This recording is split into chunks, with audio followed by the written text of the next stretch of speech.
প্রিয় উপস্থিতিবৃন্দ, কিছুদিন আগেই খ্রিস্টান সম্প্রদায়ের মানুষেরা ধর্মীয় আবেগ উচ্ছ্বাসের মধ্যে দিয়ে ইস্টার ডে তথা যীশু খ্রিস্টের পুনরুত্থান দিবস উদযাপন করেছেন। সারা বিশ্বের খ্রিস্টান ধর্মাবলম্বীদের কাছে দিনটির বিশেষ সম্মান এবং মর্যাদা। এই উপলক্ষে আমি বাংলাদেশ সহ বিশ্বের কোটি কোটি খ্রিস্টান ধর্মাবলম্বী ভাই বোনদেরকে আরও একবার আন্তরিক শুভেচ্ছা জানাই। প্রিয় উপস্থিতিবৃন্দ, খ্রিস্টান ধর্মাবলম্বী ভাই বোনেরা বিশ্বাস করেন পাপাচার, অনাচার, অবিচারের পথ থেকে সরিয়ে মানব জাতিকে সত্য ও ন্যায়ের পথে পরিচালিত করতেই পৃথিবীতে যীশু খ্রিস্টের আগমন হয়েছিল। এই বিশ্বাসের সঙ্গে কিন্তু কারোই কোনো দ্বিমত নেই। বিভিন্ন ধর্ম অনুসারীদের বিশ্বাস এবং ধর্মাচরণে পার্থক্য পরিলক্ষিত হলেও শেষ পর্যন্ত কিন্তু, যা একটু আগে মহাসচিব সাহেব ওনার বক্তব্যে বলেছেন, প্রতিটি ধর্মের মূল প্রতিপাদ্যই হচ্ছে স্রষ্টার প্রতি সৃষ্টির নিঃশর্ত আত্মসমর্পণ। প্রতিটি ধর্মের প্রতিটি সৎকর্মের মূল লক্ষ্যই হচ্ছে পৃথিবীতে সত্য, ন্যায় এবং মানবিক সমাজ প্রতিষ্ঠা। এবং এ কারণেই সকল প্রকারের অন্যায় অবিচারের বিপক্ষে দাঁড়িয়ে নিজের অধিকার প্রতিষ্ঠার যে লক্ষ্য সক্রিয় থাকা, এটি কিন্তু শুধুমাত্র রাজনৈতিক কারণে নয়, বরং প্রতিটি বিশ্বাসী মানুষের ধর্মীয় এবং নৈতিক দায়িত্ব বলেও আমি ব্যক্তিগতভাবে বিশ্বাস করি। প্রিয় উপস্থিতিবৃন্দ, বাংলাদেশের একজন গর্বিত নাগরিক হিসেবে আমাদের সামনে কিন্তু একটি বিষয় স্পষ্ট, এবং সেটি হলো সাম্য, মানবিক মর্যাদা, সামাজিক সুবিচার। বাংলাদেশের মহান মুক্তিযুদ্ধের এই মূল মন্ত্রে কিন্তু প্রতিটি ধর্মের মর্মবাণীর প্রতিফলন ঘটেছে। তবে অত্যন্ত দুঃখের সাথে আমরা লক্ষ্য করেছি, দেশ স্বাধীনের পর থেকে এই যে কিছুদিন আগে যে পলাতক স্বৈরাচার, এই দলটি যখন দেশ স্বাধীনের পরেও দায়িত্ব নিয়েছিল দেশের, সেই সময় থেকে এবং বিশেষ করে পলাতক যে স্বৈরাচার ছিল সেই দলের শাসনকালে আমরা লক্ষ্য করেছি অত্যন্ত দুঃখের সাথে দেশের জনগণ মুক্তিযুদ্ধের যে কাঙ্ক্ষিত যে তাদের আশা আকাঙ্ক্ষা ছিল, সেটির প্রতিফলন কিন্তু তাদের সময়গুলোতে দেখা যায়নি। বরং আমরা দেখেছি তারা নিজেদের অবৈধ ক্ষমতাকে দীর্ঘায়িত করতে বিভিন্ন সময় এই পলাতক স্বৈরাচার এবং তাদের দোসররা সংবিধান নামে দেশের সংবিধানকে প্রায় নিজেদের দলীয় সংবিধানে পরিণত করেছিল। এমন বাস্তবতায় বাংলাদেশ জাতীয়তাবাদী দল বিএনপি মনে করে মুক্তিযুদ্ধের মাধ্যমে অর্জিত সংবিধানে সাম্য, মানবিক মর্যাদা, সামাজিক সুবিচারের মূল যে মন্ত্র, সেটিকে অক্ষুণ্ণ রেখে সংবিধানে সময় উপযোগী সংস্কারের কোনোই বিকল্প নেই। ফলে সংবিধান সংস্কারের ব্যাপারে অন্তর্বর্তীকালীন সরকারের কাছেও বিএনপি তার সুস্পষ্ট প্রস্তাবনা তুলে ধরেছে, যা পত্রপত্রিকার মাধ্যমে আপনারা সকলেই অবগত আছেন। প্রিয় উপস্থিতিবৃন্দ, জনগণের ভোটে জনগণের কাছে দায়বদ্ধ একটি জনপ্রতিনিধিত্বমূলক সরকার প্রতিষ্ঠার লক্ষ্যে বিএনপি প্রতিটি ক্ষেত্রেই অন্তর্বর্তীকালীন সরকারের প্রতি এখনো তাদের সহযোগিতা এবং সমর্থন অব্যাহত রেখেছে। তবে রিসেন্টলি যদি আমরা খেয়াল করে দেখি, বিভিন্ন কারণে অন্তর্বর্তীকালীন সরকার তাদের দায়িত্ব পালনে সক্ষমতার পরিচয় দিতে পারছে কিনা, এ নিয়ে সমাজের বিভিন্ন শ্রেণী পেশার মানুষের মধ্যে কিন্তু ধীরে ধীরে সংশয় সৃষ্টি হচ্ছে। প্রিয় উপস্থিতিবৃন্দ, 2013 সালের ডিসেম্বর মাসে তৎকালীন র্যাব সদস্যরা ঢাকা মহানগর বিএনপির নেতা সাজিদুল ইসলাম সুমনকে গুম করে।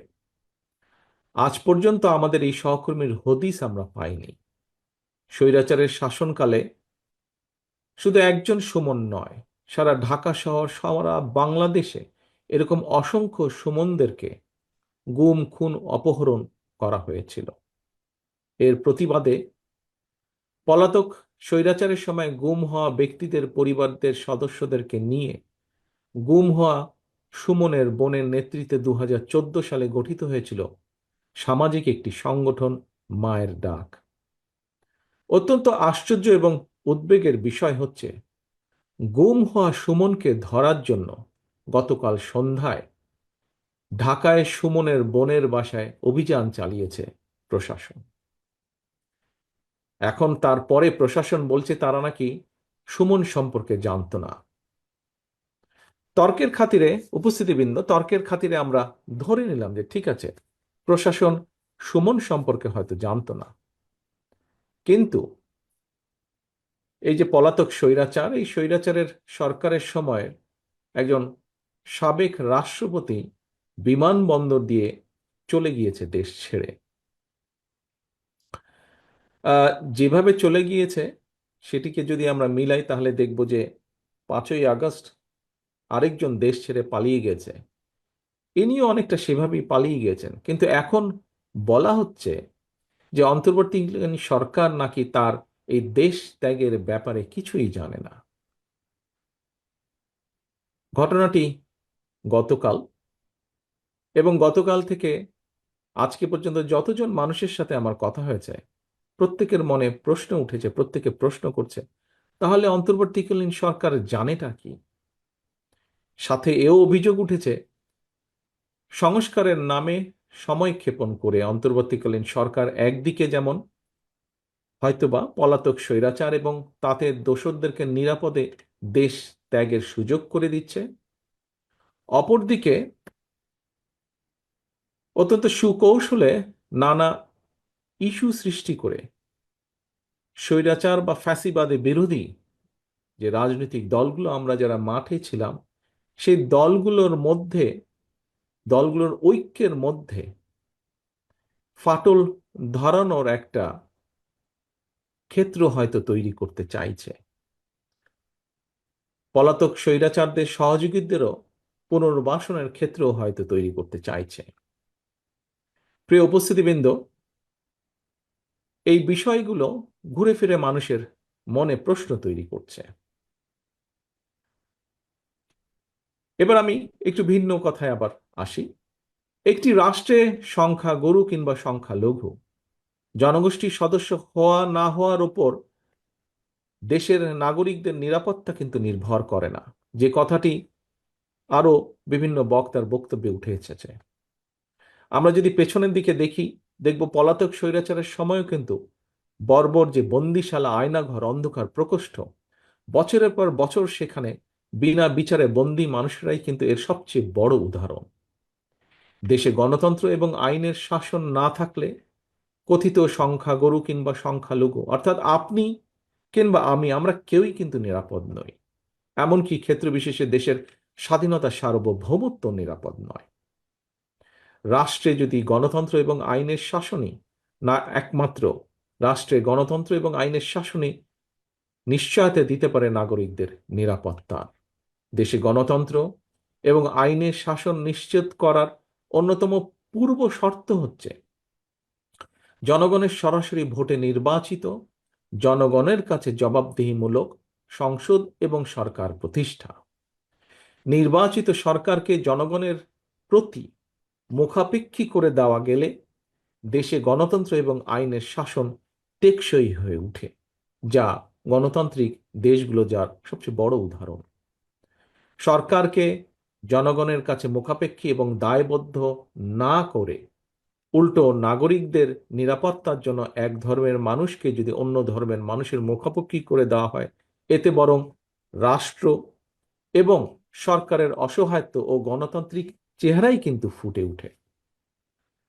প্রিয় ভাই বোনেরা, আমি প্রায়শই আমার আলোচনায় একটি কথা বলে থাকি, সেটি হলো সংখ্যা লঘু কিংবা সংখ্যা গুরু এইগুলো হচ্ছে একটি রাষ্ট্রে ধর্ম বর্ণ পরিচয়ের ভিত্তিতে নাগরিকদের বৈশিষ্ট্য বা সংখ্যা নির্ণয়ের জন্য একটি শব্দ মাত্র। খ্রিস্টান ধর্মে বিশ্বাসী আপনি কিংবা আপনারা যারা বাংলাদেশে অবস্থান করছেন, ধর্মীয় ভিত্তিতে, বিশ্বাসের ভিত্তিতে পরিসংখ্যানে আপনি এখন সংখ্যালঘু জনগোষ্ঠীর সদস্য। একইভাবে আমি এই মুহূর্তে ইংল্যান্ডে, এখানে আমি সংখ্যালঘু জনগোষ্ঠীর সদস্য। আপনি এখন ইংল্যান্ডে আসলে কিংবা আমি বাংলাদেশে ফিরে গেলে সংখ্যালঘু কিংবা সংখ্যালঘু গরু, এই হিসাবটিও কিন্তু সঙ্গে সঙ্গে পাল্টে যাবে। এর অর্থ আমাদের যার যার ধর্মীয় বিশ্বাস কিংবা অবিশ্বাস যাই থাকুক, ভৌগোলিক সীমাভেদে দিন শেষে আমরা একই মানুষ। কখনো আমরা কেউ সংখ্যালঘু, আবার কখনো আমরা কেউ সংখ্যাগুরু। কে সংখ্যালঘু কিংবা কে সংখ্যাগুরু, কোনো সভ্য রাষ্ট্রে এভাবে নাগরিকের পরিচয় নির্ধারিত হয় না। এ কারণেই আমি বলে থাকি, একটি আধুনিক রাষ্ট্র এবং সমাজে দেশের জনগোষ্ঠীকে সংখ্যাগুরু কিংবা সংখ্যালঘু হিসাবে বিবেচনা করা বৈষম্য সৃষ্টি এবং একটি অমার্জনীয় অপরাধ। প্রিয় উপস্থিতিবৃন্দ, সম্মানিত নেতৃবৃন্দ, 1971 সালে মুসলমান, হিন্দু, বৌদ্ধ, খ্রিস্টান, বিশ্বাসী, অবিশ্বাসী কিংবা সংশয়বাদী, আমরা সকলে মিলেই কিন্তু মুক্তিযুদ্ধ করে বাংলাদেশের স্বাধীনতা অর্জন করেছি। একইভাবে কিন্তু খেয়াল করে দেখবেন, গত 1.5 দশকে স্বৈরাচার ফ্যাসিবাদ বিরোধী যে আন্দোলন, সেখানেও প্রতিটি ধর্মের মানুষের অংশগ্রহণ ছিল।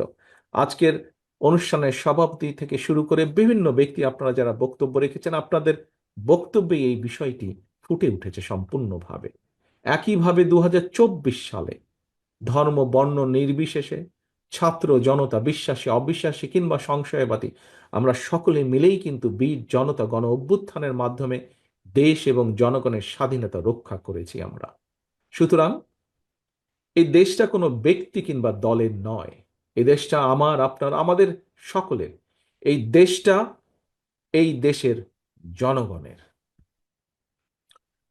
প্রিয় খ্রিস্ট ধর্মাবলম্বী প্রিয় ভাই ও বোনেরা, ফ্যাসিবাদী জননী, স্বৈরাচারের জননী দেশ ছেড়ে পালানোর পর ধর্ম বর্ণ নির্বিশেষে প্রতিটি বাংলাদেশী নাগরিকের সামনে দেশে গণতন্ত্র, সুশাসন, মানুষের অধিকার প্রতিষ্ঠার এক অপার সুযোগ তৈরি হয়েছে।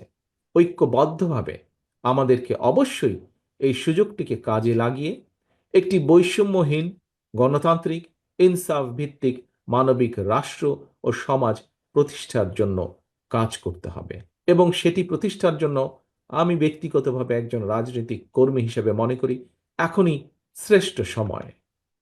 রাষ্ট্র গণতান্ত্রিক না হলে, রাষ্ট্রে সরাসরি জনগণের ভোটে নির্বাচিত, জনগণের কাছে জবাবদিহিমূলক সরকার প্রতিষ্ঠিত না থাকলে জনগণকে কি ধরনের নির্মম পরিণতি ভোগ করতে হয় বিগত 1.5 দশকের বেশি সময়কালীন ফ্যাসিবাদ স্বৈরাচারী শাসন শোষণ এর সবচাইতে বড় প্রমাণ।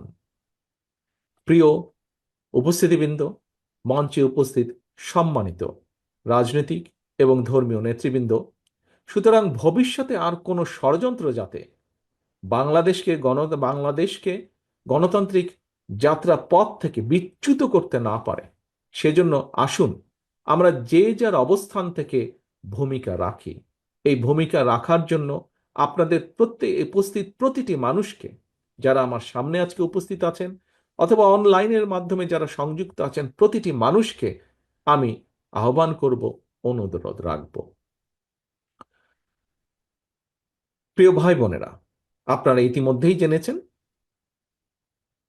মহাসচিব সাহেবও ওনার বক্তব্যে উল্লেখ করেছেন, গতকাল বৃহস্পতিবার রোমান ক্যাথলিকদের প্রধান ধর্মীয় গুরু নির্বাচিত হয়েছেন লিও চতুর্দশ।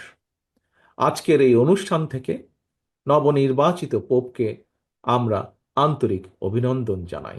আসুন আমরা আসুন আমরা সকলে প্রত্যাশা করি, আশা করি, যুদ্ধ এবং ঝঞ্ঝা বিক্ষিপ্ত এই বিশ্বে তিনি জনগণের মধ্যে শান্তি ও স্বস্তির বার্তা ছড়িয়ে দিবেন।